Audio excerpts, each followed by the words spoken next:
Hey, what's up guys? Gdoggcasey here, and this is another Final Fantasy XIV Let's Play video.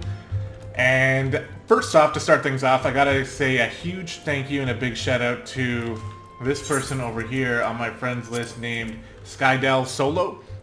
Been a viewer of mine for quite a little while. I remember the posts coming in on the Civilization videos and then now carried over to the Final Fantasy XIV videos. So first off, shout out to that person who actually created a character, put them on this server, just so they can make, well, I don't know if it's only for that, but at least one of the side effects is this person is able to make some gear and send it over to me.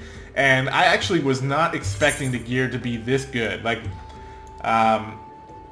this is like specifically, well, not all of it, I guess. So this is Lancer and as well as some of the other classes, but some of this stuff is just way better than anything else I was able to get at the moment, as well as this awesome item here.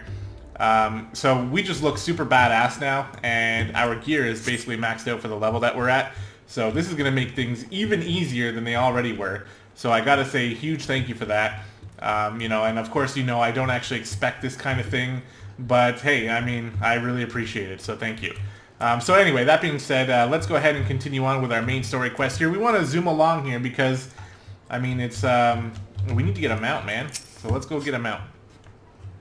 There you are, wee guy. Come, rest a while. You will have no better opportunity. After witnessing their gods in ignominious defeat, the Amalja will be less inclined to risk our wrath for a time at least. Now, where were we? Ah, yes, I was in the process of apologizing. I do hope you can forgive me. I arrived too late to be of any use to you or the abductees. They may be whole of body, but the same cannot be said for their minds. For once a man is tempered, but it ill suits me to dwell on the negatives. Amidst all our misfortunes, there is still reason to rejoice. Ifrit is slain, and by your hand, no less. Yeah, remember that? We had a black mage tank for that fight. That is the deed of no ordinary individual, wee guy. Not that I ever thought you were ordinary. On the contrary, I have long suspected that you have the potential to shape the fate of this realm. What can I say? My fine eye for talent remains undimmed.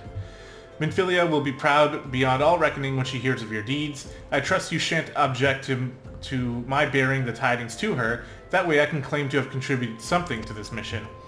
You, meanwhile, have earned yourself a rest. Take some time to relax and return to the Waking Sands when you're good and ready. We can discuss matters in more detail then. Just don't take too long, will you? The realm's problems won't solve themselves. Alright, so we earned a little bit of a mini vacation. I don't really think there's much to do. The one thing that I can do is let's jump in the duty roulette here. And, wait, hold on. What did we just select? No, not that. Sorry, withdraw. We don't want to just randomly do a dungeon that's going to take, you know, about 45 minutes. We want to do a guild test that'll be relatively quick. And honestly, I'm pretty fine to just go to the Waking Sands. There are some side quests here that will probably be helpful for experience, but honestly, we're ahead of the main story quest anyway. I should go turn that in as well. Some of these other things are just random quests that I've kind of done along the way. I was doing these ones when I was leveling up the Marauder. Nothing to be too concerned about. So let's go on over to Horizon. And we'll run on over to the Waking Sands, and we'll continue with the main story quest, because I feel like we've been kind of bogged down in it for a little while. So, you know, when you start hitting this level, they start unlocking dungeons, they get you to do those, and then they get you to do, you know, guild tests, and they get you to do some more main story quests, and there's going to be one more thing they're going to get us to do relatively soon. In fact, it might actually be right now. I'm not 100% sure on that. But it might be, so that's what we're going to go find out. Man, this armor set, it all matches. It's the first time Wee Guy has looked respectable, in my opinion. So that is pretty cool. Now, you know, if anyone's like following along, or if you're playing this on your own, obviously you're not going to have someone be able to do that. But basically, in order to get to be able to afford things like this, you got to level up some of your crafting classes. And my understanding of it, or not even the crafting, but more about the gathering. And my understanding is that you just level up a gathering class, and I guess you just sell everything that you gather. That's kind of what I'm thinking it is. I'm going to do some more research into it, especially when I start showing you guys, Because make no mistake, we guy will eventually be doing some of the gathering stuff, and I'll show you guys a little bit after I have a better understanding of how it works. But it is, it's the way to make money. And then once you make that money, you just buy the stuff off the auction house. Another thing you can do is you can go into one of the crafting classes that makes the type of gear you're looking for. So for this thing, I imagine it's mostly being made by an armorer. Well, I don't know. I mean, I guess I can't guarantee it, but I think it is armorer. And maybe a carpenter or a blacksmith, depending, I guess. You're going to have to do a little bit of research on that stuff, and I'm not 100% sure of it right now. But that's kind of the gist of it. Some of the crafting classes will be able to make more of the gear that you need than others will. So, I mean, the obvious guess is that armor is probably going to be making most of the armor. But if you're wearing if you're like a mage type and you're wearing cloth armor, then I don't think it would be the armor. I'd imagine it would be, the clothier or whatever you call it here. Let's see. Maybe the leather worker. The weaver, I guess, is what it would be. Anyway, we're here. And let's go. The triumphant hero returns. Thancred told us of the news upon his arrival. He's presently in the Solar giving a full report to Minfilia. You should join them at once. She's eager to see you. Okay. Well, let's go. I'm eager to get this going.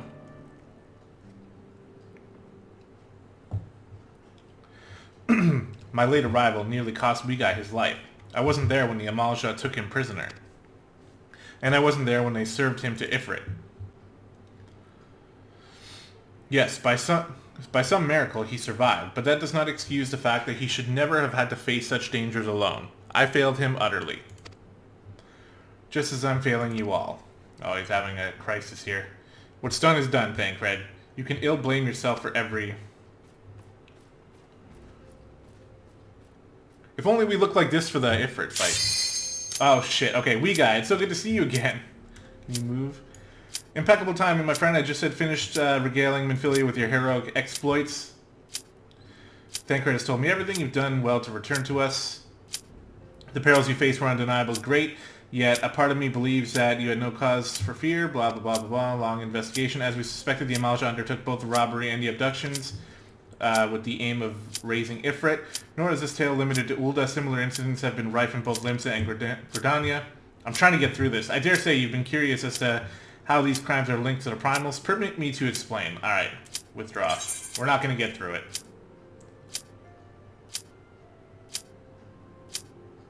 What? Having manifested in the physical realm, primals must consume aether if they are to maintain their presence here. And the stronger they become, the more aether they require. Now, aether exists throughout creation. It flows through all life, and permeates the very air that we breathe. Alas, this alone will not suffice to sustain the likes of Ifrit. Nay, he and his kind require a more concentrated source of aether, crystals. It is for this reason that incidents involving crystals can often be traced back to a primal. Okay, makes sense. Which leaves us with the why of the abductions. To understand this, you must first understand how primals are born. When all is well with the world, primals possess no physical form. Their essence is dispersed across the great river of aether. However, when the world is plunged into chaos, those who worship the primals cry out to their gods for deliverance from suffering. These cries serve as a beacon towards which a primal's essence is irresistibly drawn. It is this coming together, or etheric coalescence, which grants the being's physical form. Once born, a primal gains strength from its followers' worship. The more numerous and fervent they are, the more powerful their god becomes.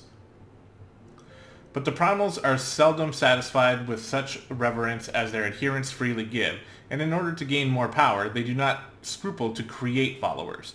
They do this by tempering mortals, a process to which you yourself were subjected. Yet even as Ifrit took your comrades in his thrall, you alone remained unaffected. This is thanks to the power you possess, the Echo.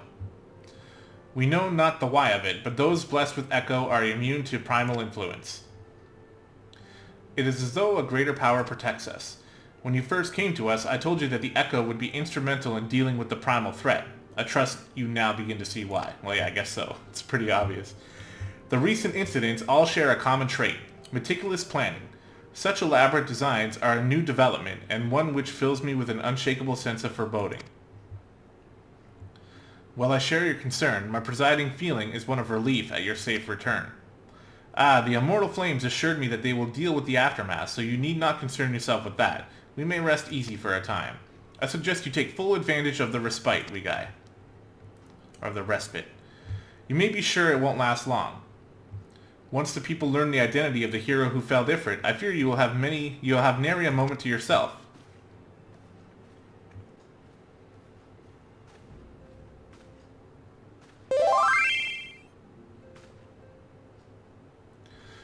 Whether she intended to or no, Minfilia neglected to tell you something. Something I think it would be best you heard from one of us. It concerns the tempered abductees that were rescued. I am sorry to report that all are to be put to death, the flames with whom you were imprisoned included. Needless to say, this information must not be made known to the public. I swear to you that we would not do this if there were any other recourse. But once a man is tempered, he is tempered for life. His very existence lends strength to the primal whom he cannot choose but worship. And so we Scions continue our fight that no more innocents need to be sacrificed. I hope that you will continue to stand with us, Weguy. But I should be going. I must offer my apologies to the Flame General for the losses his people suffered. Till next time.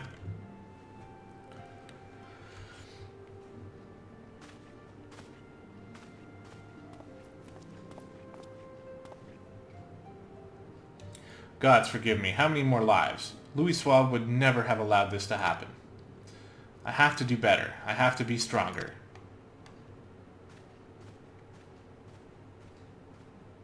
Well, there's someone who's dedicated to the cause at least.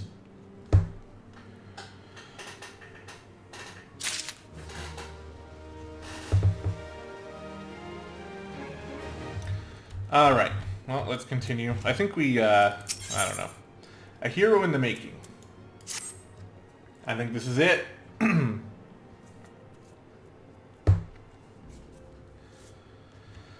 Until not so very long ago, you were but one of the many adventurers seeking to make their way into Eorzea. But for your character and courage, you were raised to the esteemed post of envoy. Thereafter, you traveled the realm, aiding those in need without thought of reward. Well, there was some thought to that, confirming to Ida and Papalymo that the Scions would benefit from your aid. And no sooner had you joined us than you personally bested the primal Ifrit. Yeah, I had no help. You have achieved a great deal in short time, and won fame in doing so. Alas, fame does not come without a price, as you will soon discover.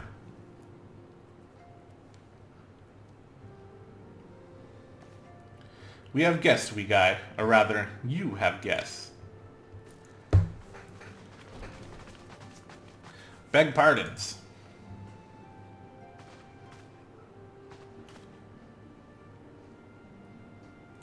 Ah, Lady Minfilia, radiant as always. I am given to understand that the Scions of the Seventh Dawn have but recently welcomed a new hero into their midst. I am here on behalf of the Maelstrom, Grand Company of Limzo Laminza, to offer said hero a place of honor within our ranks.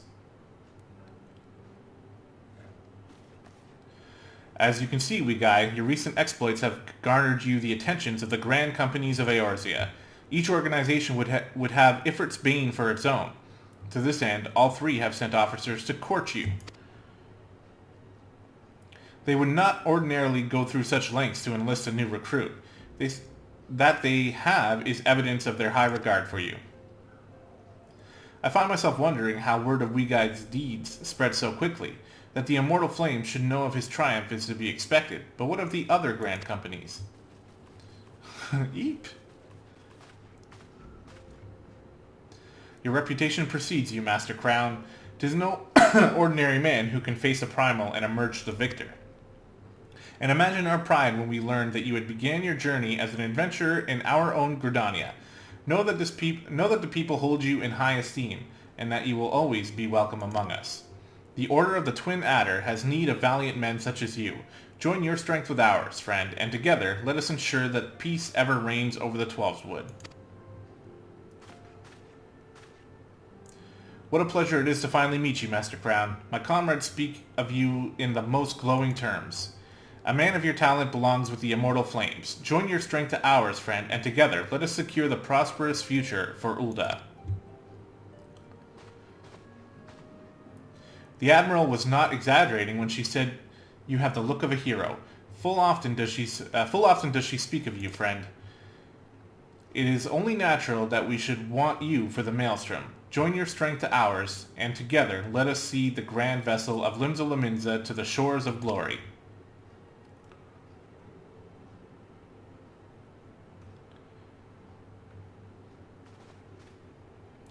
Lady Minfilia. Very well. Though I am quite sure you need no reminding, mayhap a brief summary of the situation would help to clarify your thoughts on this matter. As you know, the Grand Companies are all-encompassing organizations empowered to call upon the martial, economic, and technological resources of their respective city-states in times of strife. There are presently 3 such organizations in Eorzea: the Maelstrom of Limsa Lominsa, the Order of the Twin Adder of Gridania, and the Immortal Flames of Ul'dah. Serving a Grand Company means serving the nation to which it belongs. You will be charged with its defense and tasked with advancing its cause. In return for your faithful service, you will be furnished with various rewards, some of which may well prove useful to you in your other endeavors. If you are agonizing over which of the Grand Companies best deserves your loyalty, be at ease. The commitment you make this day need not be permanent. Should you wish to shift your allegiance at a later date, you are entitled to do so, and yet I concede that it is no small choice you face. A thought occurs to me. You will, of course, recall that the 3 city-states are planning to hold remembrance services. Well, as part of the proceedings, I am given to understand that the leader of each Grand Company will deliver an address. Hearing these addresses ought to help you make an informed decision. What say you, my dear officers? A fine suggestion. Are you wise? Are you as wise as you are? Or you are as wise as you are beautiful, my lady. Very well. Let we guy hear our leaders speak, and then return here with his decision. We eagerly await your answer.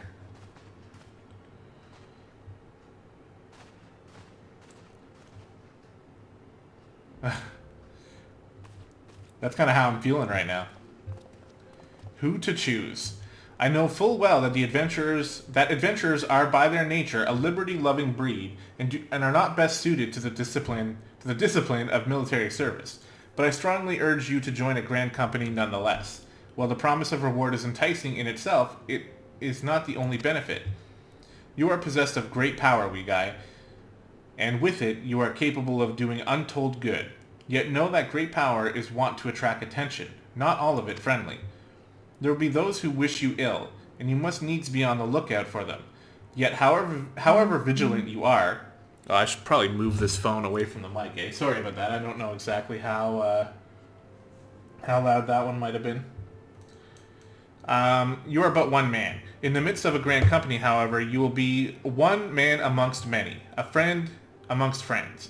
Your achievements will be shared, and so will the danger. I can think of no better arrangement. Of course, joining one organization need not mean leaving another. I hope that we can continue to rely upon your aid. The 12 know that we will have need of it in the days ahead. The Grand Companies seek to protect their own nations. We Scions, on the other hand, seek to preserve the future of Eorzea as a whole. Similar, yet not quite the same. Now then, I expect that you will be afield more often in the future. As such, I would have you carry this link pearl with you at all times. It will allow us to stay in touch regardless of location. Yet we will still ask you to come to the Waking Sands about 3,500 more times in the next couple months. Eorzea is changing, Weguy, and you have the power to help shape it anew. None can say what the morrow will bring, but so long as we believe in ourselves, there is naught we cannot achieve. Now, it is time you made ready for your journey. Before you depart, be sure to speak to Tataro. She will apprise you as to where and when the remembrance services are due to take place. Okay, are we done?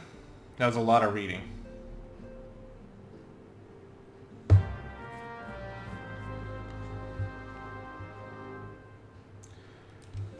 Okay, so basically, we if you didn't get it from, the 20 minutes of text I just had to read, these 3 represent each Grand Company. Limsa Lominsa Storm, Ul'dah Flame, and Gridania Serpent.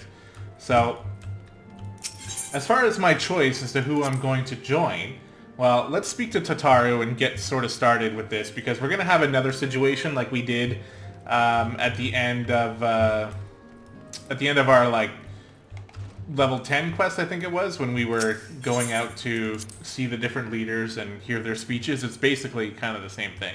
Well, I guess in that case we didn't go to hear their speech. We went to get them to sign a treaty or something, so I guess it is different, but we have the choice to work for either one of them. Tataru. I'm sorry about all the attention you're getting, wee guy. I might have sung your praises a little too loudly and often, to a few too many people. Ahem. Next time, I'll be sure to hold my tongue, literally, if necessary. Anyway, I expect that you want to know where and when the Remembrance services are taking place. If all goes to plan, Gridania's Grand Company, the Order of the Twin Adder, will hold the first of the 3 services. The Elder Seeds here, Kane-sana, will deliver her address at Miketo's Amphitheater. I should probably mention at this point that due to the organizational challenges involved in assembling all of the involved parties, it is possible that the order of the services might change. Still, there's not much we can do about that, so make Gridania your first port of the call. Next, you'll need to go to Ul'dah, where the Flame General Rabban Aldin will be addressing the masses at the Royal Promenade. Oh, and it's rumored that there's to be a special guest. How exciting. Last but not least, you must make your way to the stateroom in Limsa Lominsa, where Maelstrom Chief Admiral Merlwib Blofuswin will be given her address. The room is accessible via the Admiral's lift. Identify yourself to the sentry Xanthiel, and he will admit you. Got all that? Well, off you go then. I hope that you find the Remembrance services suitably educational. I suggest visiting the city-states in my prescribed order, though. With your record of impeccable timing and luck, the schedule may well change in favor of your preferred travel plans. Farewell. So that's basically them saying that you can do this in whatever order you actually want. It's not a big deal. So, since that's the case, now I'm stuck here thinking, I'd hate to end the episode now, because if I do that, then this episode has basically nothing but reading in it. So what we're going to do is, we're actually just going to make this one yet another longer episode, just to make things a little bit simpler. What am I trying to do here? Alright. Well, let's go to Gridania first, like they asked us. Try to hold on to our free tickets here. We'll go and we'll speak to each Grand Company, and then we'll end the episode. This way it'll have a bit more meat to it, and we don't have to have kind of 2 episodes that are essentially the same thing.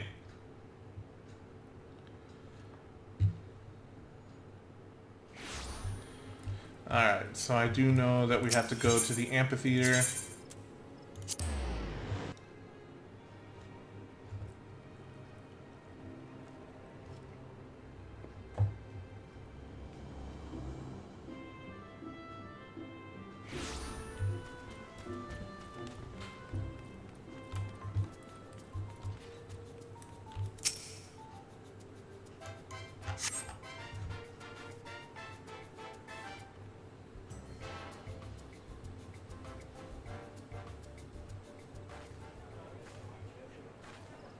I lost my son to the calamity.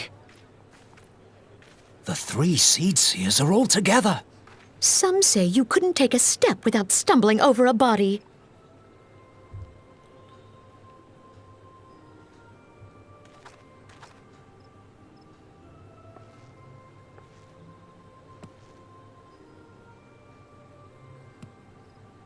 Our forebears were once strangers in the Twelveswood.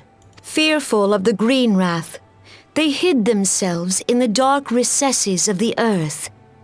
Yet they dreamed of basking in the dappled sunlight of the forest. Through great effort, they proved their worth to the elementals, and were granted a place beneath the boughs. So it was that Gridania was born, some 5 centuries ago. Working hand in hand, the Hyur and the Elysian settlers sowed the seeds of our civilization, and soon they were joined by folk of all races. So nourished by the waters of unity, and blessed by the light of the matron, Gridania flourished into the great nation it is today. Do you see the Gridanian standard? There, hanging behind the Elder Seed Seer. The entwined serpents represent the unity between Hjur and Ellison. An elegant symbol, do you not agree? In accordance with the will of the elementals, we have embraced a life of peace. Alas, our neighbors have not always sought the same for themselves, nor for us. Though we Gridanians have no love for war, we have still less for those who would threaten our way of life. Ever have we fought to protect the sanctity of the Twelveswood. When the Garlean Empire brought its war of conquest to Eorzea, we rallied under the noble standard of the Twin Adder that we might push back the encroaching darkness. And it was we who prepared the ground for the reformation of the Eorzean Alliance, that all the peoples of this realm might stand united against the common threat.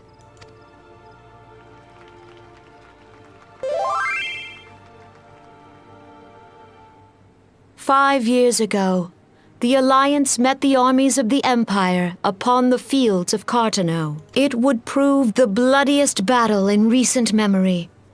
Countless Gridanian lives were lost. As Supreme Commander of the Order of the Twin Adder, ever shall I bear the weight of our people's sacrifice.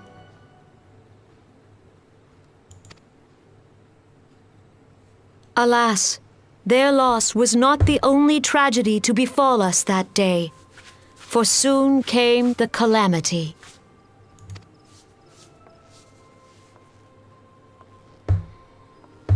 The scars borne by our forest are a constant reminder of its violence. Our lives have been irrevocably changed, each waking hour a struggle to survive. Driven to desperation, some among us have strayed from the path of righteousness, resorting to banditry, poaching, and other unconscionable deeds. To compound our woes, the Ixal have returned in force, emboldened by our suffering. They test our defenses nigh without cease, and prey upon the vulnerable. So beleaguered from within and without, it is of little wonder that our unity now falters. Dark times are upon us. Time was a man could walk pox the on the high bloody roads without Ixal. fear. On this day, 5 years ago, countless Eorzeans laid down their lives that we might behold another dawn. Please join with me in honoring their memory.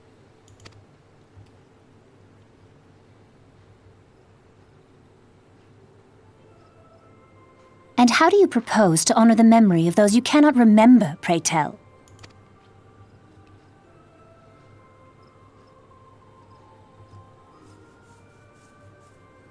The destruction wrought by the calamity was indiscriminate.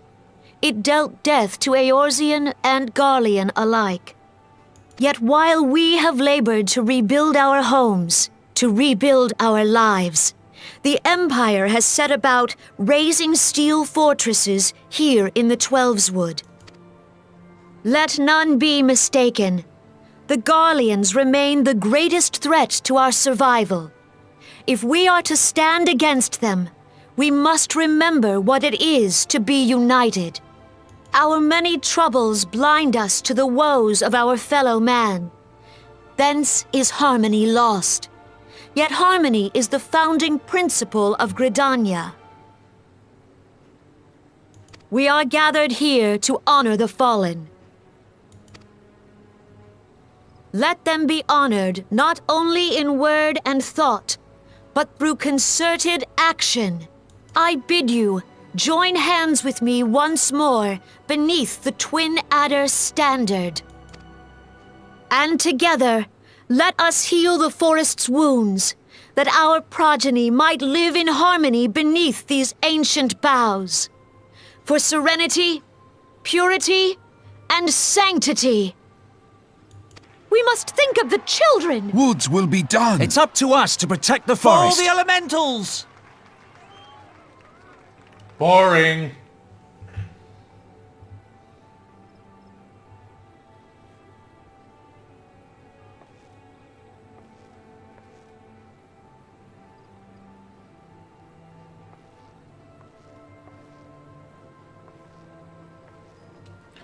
Yeah, it's not gonna happen, Gridania. I'm sorry.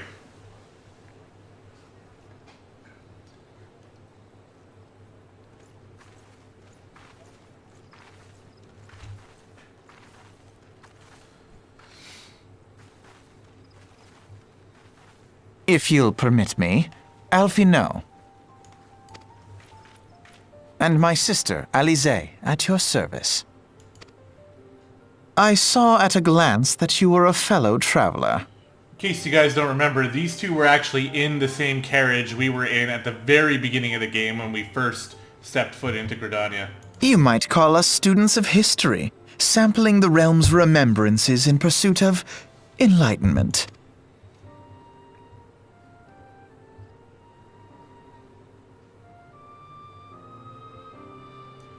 The Gridanians are unfortunate enough to have to contend with two beast tribes. The Ixal are unquestionably the more troublesome, being of naturally warlike disposition, and want to summon their bloodthirsty primal, Garuda.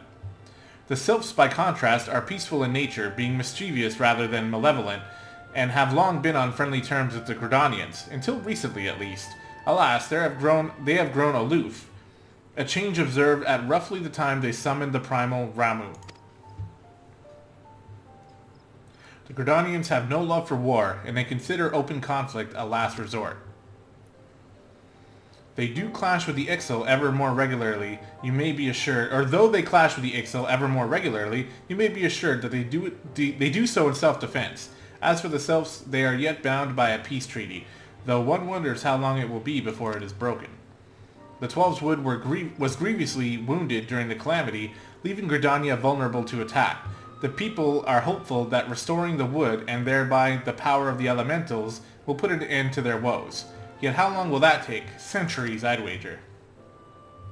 Meanwhile, the Ixal will continue their incursion, spurred on by Garuda and their insatiable appetite for destruction. Whether the Gridanians like it or not, sooner or later it will come to all-out war, and when it does, the Order of the Twin Adder will need all the help it can muster. How valuable might the aid of a capable adventurer prove to them then? Well, perhaps we'll find out, if the Elder Seedsteer's words fell on fertile ground. Yeah, no. Didn't happen. I'm not fertile.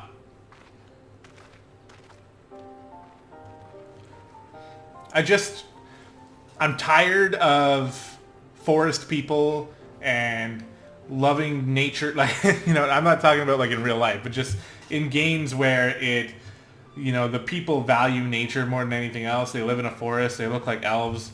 It's just like, I've had enough of that.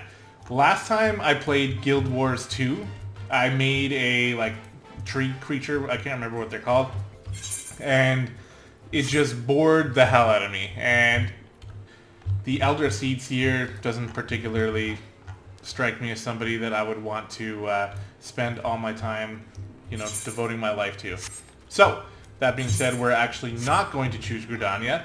And you know what? This took quite a bit longer than I expected. So instead of doing all of them in one episode in this one, we'll just do Gridania. We know that they are not the choice. Now, in the next episode, we will do both Ulda and Limsa Laminza, and we'll make a choice, and then that'll be the end of it, and then we'll be free to go about our business again. But I hope you guys enjoyed the episode so far, and I'll see you in the next one.